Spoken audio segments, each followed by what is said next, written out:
제발 좀 꺼져 줄래? 망할 놈의 전 냄새. 75세 필려. 60이 넘으면 부록을 넘어 이순이라 했다. 세상의 모든 소리를 거스르지 않고 순하게 받아들인다는 뜻이란다. 하지만 필려는 아니었다. 그녀의 귀에는 세월이 흐를수록 듣기 싫은 소리가 더 크게 울렸다. 그 중에서도 가장 거슬리는 소리는 명절 때마다 온 집안을 가득 채우는 기름에 전 부치는 지글거리는 소리였다. 그 소리는 곧 그녀의 삶을 짓누르는 족쇄의 짤그렁거리는 소리와 같았다. 40여 년간 시댁 제사에 뼈를 갈아 넣었다. 시어머니의 까탈스러운 성정부터 늘 자기 뜻대로 모든 걸 움직여야 직성이 풀리는 시아버지의 고집, 그리고 나는 일 바빠서 제사 못 모신다는 남편의 나 몰라라 식 태도까지. 필려는 묵묵히 그 모든 짐을 홀로 짊어져야 했다. 10년 전 남편이 먼저 세상을 뜨고 5년 전 시어머니마저 돌아가셨지만 종갓집 맏며느리라는 굴레는 필려를 절대 놓아주지 않았다. 오히려 그녀의 목줄을 더욱 옥죄는 듯했다. 명절이 다가올 때마다 필려의 몸에서는 마치 알레르기 반응처럼 닭살이 돋았다. 코 속을 쑤시는 역한 기름 냄새와 삐딱하게 제사상을 감수하는 시숙부의 모습, 그리고 명절만 되면 바싹 붙어 얻어먹으려는 남편 쪽 친척들의 뻔뻔한 웃음까지. 그 모든 것이 그녀의 위장을 뒤틀리게 만들었다. 젠장, 올해도 기어이 이 지랄들을 봐야 하는구나. 그녀의 속은 온통 울분으로 들끓었다. 남들 눈에는 그래도 종갓집 제사 잘 모시는 맏며느리로 보였을지 모른다. 젊은 시절 시어머니의 온갖 구박과 함께 수십 년간 닦아온 전 부치기 실력은 이제 달인의 경지였다. 육전, 동그랑땡, 버섯전, 두부전, 꼬지전, 명태전, 고구마전 손끝에서 피어나는 기름 냄새는 그녀의 인생에 달라붙어 떨어지지 않는 족쇄 같았다. 1년에 2번 명절 차례와 기제사. 매번 찾아오는 지옥 같은 노동과 정신적 스트레스는 그녀의 삶을 잠식해 갔다. 명절 새로운 딸이 엄마 힘들면 그냥 쉬어. 요즘은 다 간소하게 한다잖아. 하는 소리를 들으면 필려의 입술은 실룩거렸다. 야 이년아, 내가 우리 시댁 분위기를 알기나 해? 말이 쉽지 하고 속으로 독서를 퍼부었지만 겉으로는 그저 희미하게 웃을 뿐이었다. 그녀의 속은 이미 새까맣게 타들어가고 있었다. 제사 전날 밤 며느리들의 피 튀기는 전장터. 올해 기제사 전날 밤이었다. 저녁 무렵부터 아들 셋의 아내, 즉 새며느리가 필려의 집으로 속속 도착했다. 필려의 가슴 속에서는 불길한 전운이 감돌았다. 큰아들 내외는 맞벌이라 평소 바쁘다는 핑계로 제사에 손도 까딱 안 했다. 명절 당일 아침에 겨우 얼굴을 내미는 정도였다. 둘째 아들 내외는 그나마 양심은 있어서 올 때마다 피곤한 기색 역력한 얼굴로 짐짝처럼 몇 가지 전 재료를 들고 왔지만 그마저도 요새는 거의 배달 전문점에 손을 빌리는 듯 했다. 가장 속을 썩이는 건 막내 며느리였다. 요즘 시대답게 당당하고 똑 부러지는 성격은 좋지만 제사에는 일절 관심이 없었다. 시어머니인 필려에게 어머니, 저는 종교적인 이유로 절은 못해요. 그럼 제사 음식은 뭘 준비해야 하죠? 비건용도 있나요? 이런 속 편한 소리나 하는 애였다. 필려는 속으로 부글거렸다. 내가 조상님 제사에 뭔 비건 타령이냐. 내 놈만 편하면 조상님이 불편해도 된다는 소리냐. 오후 늦게 셋이 모이자마자 시작된 건 필려의 입장에서 전쟁이었다. 하지만 며느리들은 시어머니의 불꽃 튀는 눈치를 보느라 제대로 된 대화도 하지 않고 오직 전 부치는 소리만 가득한 주방. 필려는 먼저 둘째 며느리에게 쌀을 씻으라 시켰다. 제사 밥은 정성스럽게 새로 해야 한다. 그녀의 몸은 수십 년간 세뇌된 대로 기계적으로 움직이고 있었다. 큰 며느리는 벌써 육전용 고기를 다듬으며 한숨을 푹푹 쉬었다. 그녀의 푹 꺼진 어깨는 이게 다 뭐 하는 짓인가라고 필려에게 속삭이는 듯 했다. 막내 며느리는 부엌 한 구석에 휴대폰을 만지작거리며 요리 어플만 뒤적거렸다. 어머니, 이거 요즘 에어프라이어 전이 대세래요. 기름도 덜 쓰고 편하다는데. 막내 며느리의 천진난만한 소리에 필려의 이마에 굵은 혈관이 불끈 튀어나왔다. 그녀는 주먹을 꽉 쥐었다. 그 순간 필려는 부하가 치밀었다. 자신이 이 망할 놈의 제사에 바친 절분과 세월이 주마등처럼 스쳐 지나갔다. 시어머니의 온갖 까다로운 입맛을 맞춰가며 매년 새로운 제사 음식을 공부했던 날들, 명절 때마다 새벽부터 일어나 혼자 전을 부치며 손목이 너덜너덜해졌던 아픔. 이것들이 감히 그녀의 속에서는 화산처럼 뜨거운 용암이 끓어올랐다. 나는 젊은 나를 통째로 바쳤는데 너희는 겨우 에어프라이어 타령이나 하고 있단 말이지? 밤 10시가 넘어도 주방의 열기는 식을 줄 몰랐다. 새 며느리의 등은 이미 땀으로 흥건했고 머리카락은 기름 냄새에 절어 있었다. 큰 며느리는 허리가 아프다며 자꾸 벽에 기대었고 둘째 며느리는 애써 밝은 척 농담을 건넸지만 목소리에는 이미 지친 기색이 역력했다. 막내 며느리는 아예 부엌 한 구석에서 휴대폰으로 게임을 하는지 키득거리는 소리까지 냈다. 마치 자신은 이 모든 것과 무관하다는 듯이. 야, 이년들아. 갑자기 터져 나온 필려의 고함에 주방은 순식간에 정지했다. 지글거리던 전 소리마저 멈춘 듯 했다. 며느리 셋은 동시에 시어머니의 얼굴을 쳐다봤다.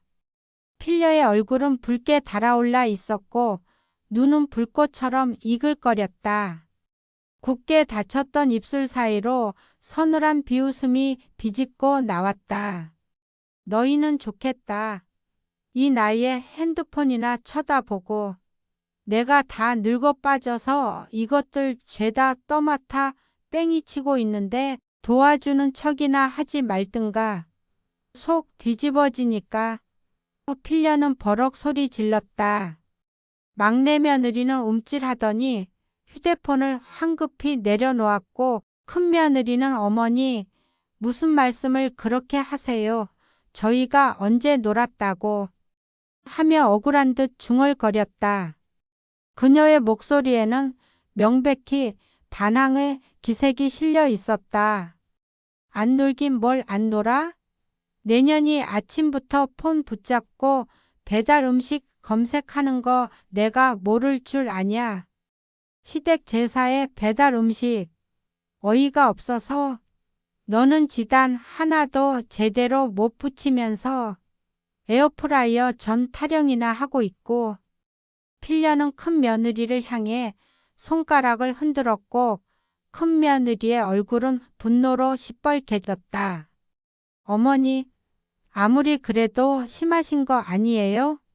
저희도 할 만큼 하잖아요. 큰 며느리는 평소 온순했던 모습과 달리 필려의 눈을 똑바로 쳐다보며 날카롭게 대받아쳤다. 필려의 눈동자가 흔들렸다. 이것들이 감히 드디어 올 것이 왔구나. 제사 당일 시숙부의 등살과 쌓인 울분. 제사 당일 아침. 전날에 살벌했던 분위기는 잠시 묻어두고 다시 평화로운 며느리 모두가 가동되었다. 필려는 어깨에 파스를 덕지덕지 붙이고도 새벽부터 일어나 제사상에 올릴 생선들을 정갈하게 접시에 담았다. 남편이 살아있을 때도 제사상을 차리는 일은 온전히 그녀의 몫이었다. 남편은 제사에 전혀 관심이 없었고 그저 술이나 축낼 뿐이었다. 영감은 술만 축냈지 뭘 도와준 적이 있었던가. 씁쓸한 생각이 스쳤다. 죽어서도 필려를 이렇게 부려먹고 있으니. 오전 9시 가족들이 하나둘 모이기 시작했다. 그 중에서도 필려의 심장을 조여오는 이는 바로 남편의 큰형님, 즉 시숙부였다. 올해로 70이 넘은 시숙부는 매년 제사상 앞에서 제사위원장을 자처했다. 자녀도 없이 혼자 사는 시숙부는 평생을 이렇게 집안 대소사에 간섭하며 살았다. 며느리들이 상을 차릴 때마다 팔짱을 끼고 서서 이건 너무 익었네. 또 저건 위치가 바뀌었네. 홍동백서는 그렇게 하는 게 아니지.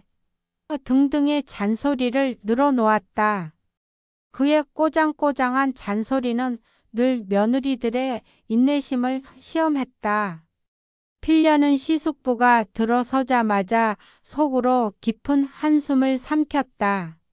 오늘은 제발 조용히 넘어가자. 내가 폭발하기 전에 제발 조용히 좀. 하지만 시숙부는 어김없이 제사상 앞에 서서 혼수를 두기 시작했다. 이놈의 생선은 왜 이리 말랐어? 어물장 가서 좋은 놈으로 고르랬더니 필려야, 너는 어쩌면 이리도 세월이 가도 변함이 없냐? 시숙부의 말에 필려의 얼굴이 굳어졌다. 입술이 바르르 떨렸다. 내가 세월 가도 변함없이 이러고 있는 건 바로 형님 같은 사람들이 이렇게 회방 놓기 때문인데. 그녀의 주먹은 바싹 말라 비틀어졌지만 이를 악물고 참았다. 그 순간 막내 며느리가 제사상 위에 큼지막한 상자 하나를 올렸다. 새빨간 상자에 큼지막하게 비건 식물성이라고 적혀 있었다. 어머니, 이거 제가 특별히 공수해온 건데요. 요즘 대세인 비건 제사용 식물성 갈비찜이에요. 막내 며느리는 자랑스러운 듯 환하게 웃었지만 필려의 얼굴은 흑빛을 넘어 회색이 되었다. 야, 이 미친년아. 지금 시숙부가 시퍼렇게 살아 숨쉬는데 그걸 감히. 시숙부의 눈이 휘둥그레졌다. 마치 거대한 폭탄이라도 본 듯 경악한 표정이었다. 뭐? 비건? 이게 지금 조상님들 잡수실 제사상에 올릴 거냐? 이 고약한 냄새는 또 뭐냐? 조상님이 채식주의자라도 되셨단 말이냐? 이런 해괴망측한 것이 다 있나? 시숙부의 목소리가 천둥처럼 울렸다. 그의 얼굴은 벌겋게 달아올라 있었다. 막내 며느리는 움찔했지만 이내 지지 않고 맞섰다. 아버님, 시대가 어느 때인데 저희도 편해야죠. 맨날 좀 붙이고 갈비 찌고 언제까지 그래야 해요? 아버님은 한 번이라도 해보셨어요? 막내 며느리의 당돌한 대답에 시숙부는 할 말을 잃었다. 그의 얼굴은 분노와 함께 당혹감으로 일그러졌다. 필려는 순간 눈을 질끈 감았다. 이제 난 끝났구나. 이번엔 내가 터지든 집안이 뒤집어지든 둘 중 하나다. 막다른 골목의 폭발, 제사상의 전복, 폭풍전야 같던 정적이 흘렀다. 숨소리마저 들리지 않는 고요함 속에서 그 침묵을 깬 것은 뜻밖에도 필려였다. 그녀는 천천히 비틀거리는 몸을 이끌고 제사상 앞으로 다가섰다. 모든 시선이 그녀에게로 향했다. 필려의 눈에는 이미 이글거리는 불길이 솟아나고 있었다. 그래, 그 비건 갈비찜 어디 한번 먹어보자. 어차피 아무도 안 먹을 거. 조상님들도 이거 드시고 놀라 뒤집어지시든지 말든지. 필려는 기어코 젓가락을 들어 비건 갈비찜을 한 점 집어 올렸다. 냄새부터 역했지만 그녀는 개의치 않았다. 그녀는 그것을 입에 넣었다. 질겅질겅 씹더니 이내 인상을 찌푸렸다. 그리고는 천천히 그러나 단호하게 젓가락을 내려놓았다. 침묵은 더욱 무겁게 내려앉았다. 시숙부와 며느리들, 아들들, 심지어 고개를 푹 숙이고 있던 친척들까지 모두 필려의 다음 행동을 주시했다. 그녀의 입술이 차갑게 비틀렸다. 나 못해. 필려의 목소리가 떨렸다. 그것은 절규에 가까웠지만 동시에 한 인간이 오랜 시간 억눌러 왔던 모든 것을 토해내는 분노의 포효였다.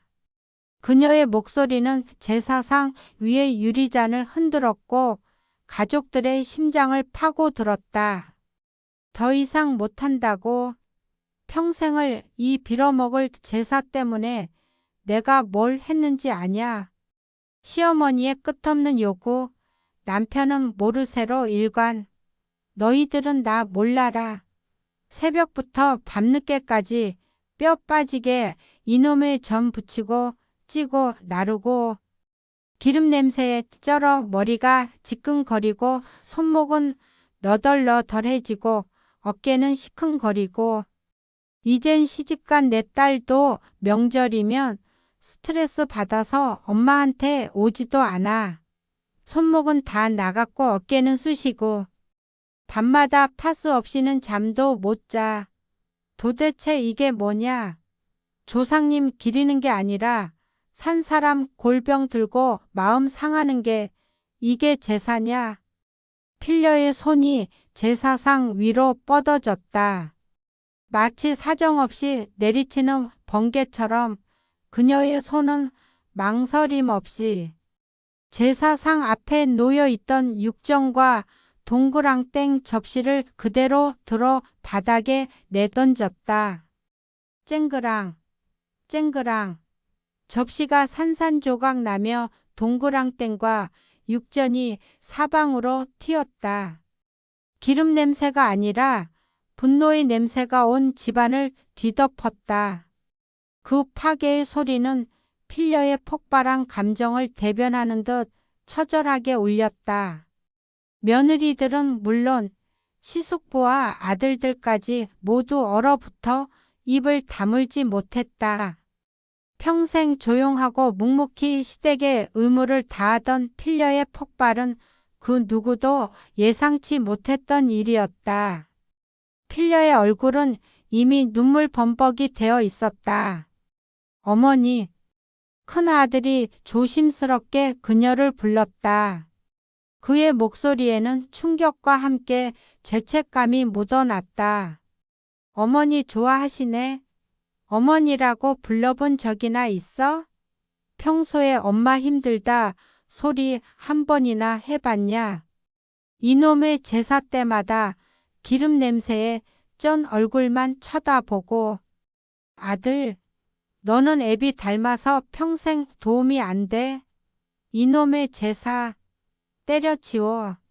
다 때려치우고 다 집어치워. 나는 더 이상 못한다. 필려는 숨이 넘어갈 듯 울부짖었다. 그녀의 목소리에는 수십 년간 켜켜이 쌓여온 억울함과 분노, 그리고 지독한 피로가 고스란히 담겨 있었다. 제사상의 음식들은 그녀의 분노를 온몸으로 받아낸 듯 처참하게 흐트러져 있었다. 깨진 접시, 조각들 위로 흩어진 전들. 기름 냄새는 더 이상 명절의 냄새가 아니었다. 그것은 고통의 냄새, 희생의 냄새, 그리고 폭발한 한 여인의 한 서린 냄새였다. 제사 후의 역전 침묵, 그리고 새로운 시작. 필려의 폭발 이후 그날 제사는 더 이상 진행되지 못했다. 시숙부는 충격을 받아 얼굴이 새하얗게 질려 할 말을 잃었고 아들들은 어쩔 줄 몰라 하며 우왕좌왕했다. 며느리들은 시어머니의 감춰진 속마음에 당황하면서도 한편으로는 묘한 연대감과 해방감을 느꼈다. 그들 또한 같은 고통을 겪고 있었으니까. 다음 날 아침 필려의 집은 마치 폭풍이 핥히고 간 듯 고요했다. 간밤의 격정적인 상황 이후 누구도 쉽게 입을 열지 못했다. 아침 식사는 냉랭한 분위기 속에서 대충 때웠다. 필려는 어깨에 파스를 새로 붙인 채 식탁에 앉아 식은 죽을 천천히 떠먹었다. 그녀의 표정은 평온했지만 그 눈빛 속에는 감출 수 없는 단호함이 엿보였다. 마치 오래 묵은 체증이 뻥 뚫린 듯한 후련함마저 느껴지는 듯했다. 그날 오후 시숙부가 조용히 필려의 방을 찾아왔다. 며느리들과 아들들은 문 밖에서 잔뜩 긴장한 채 두 사람의 대화를 엿듣고 있었다. 필려야, 내 마음이 그렇게까지 힘들었을 줄은 형님이 정말 미안하다. 시숙부의 목소리는 평소처럼 기세등등하지 않았다. 오히려 한없이 작고 기운이 없었다. 마치 폭풍을 만난 나뭇잎처럼 흔들리고 있었다. 필려는 대답 없이 창밖만 응시했다. 수십 년간 제사상 앞에서 군림하던 시숙부의 굴욕적인 사과였다. 그녀의 입술에는 알 수 없는 비릿한 미소가 감돌았다. 이놈의 제사 덕분에 내가 이 양반 사과도 받아보는구나. 그것도 2번이나. 결국 그 해부터 제사는 급진적으로 간소화되었다. 아니, 간소화를 넘어 가족회의를 통해 최소화되는 방향으로 가닥이 잡혔다. 큰아들은 제사보다는 가족 간의 모임을 중요하게 여기는 방향으로 전통을 바꾸자고 제안했다. 매년 복잡하게 제사상을 차리는 대신 가족들이 모여 간단한 식사를 하고 조상을 추모하는 시간을 갖기로 한 것이다. 시숙부는 처음에는 반대했지만 필려의 살벌했던 폭발과 그녀의 억울함에 깊이 공감한 자식들의 강력한 설득에 결국 동의할 수밖에 없었다. 그의 권위는 필려의 폭발과 함께 산산이 부서져 내린 후였다. 필려는 여전히 명절이 되면 마음이 편치 않았다. 그러나 더 이상 그녀의 손목에는 파스가 붙지 않았고 주방에서는 기름 냄새 대신 은은한 음식 향이 감돌았다. 며느리들도 한결 편안해진 모습이었다. 비건 전을 가져오는 막내 며느리에게 잔소리 대신 슬쩍 그거 맛은 괜찮냐? 내가 맛 좀 볼까? 하고 먼저 물어볼 정도로 필려의 마음속에도 여유가 생겼다. 명절 당일 아침 차가운 주방 바닥에 주저앉아 전을 부치며 울던 필려는 이제 더 이상 없었다. 대신 아들과 며느리, 손자, 손녀들과 함께 식탁에 둘러앉아 소박하지만 정겨운 식사를 하며 웃음꽃을 피우는 필려가 있었다. 때로는 극한의 갈등이 오랜 묵은 때를 벗겨내는 칼날이 되기도 한다는 것을 필려는 알았다. 며느리들에게 대놓고 폭발한 그 순간 그녀는 억눌렸던 수십 년의 감정을 토해냈고 그와 동시에 자신을 옥죄던 제사의 굴레에서도 벗어날 수 있었다. 그녀의 손목에는 이제 굳은 살 대신 주름진 세월의 흔적만이 남았다. 그녀는 조용히 창밖을 바라봤다. 영감, 이제 편안하시죠? 전 더 이상 찌지 않아요. 이제 나도 좀 편하게 살랍니다. 필려는 비로소 자신만의 평화와 행복을 찾았다. 그녀의 삶은 이제 누구에게도 억압받지 않는 그녀 자신만의 춤을 추기 시작했다.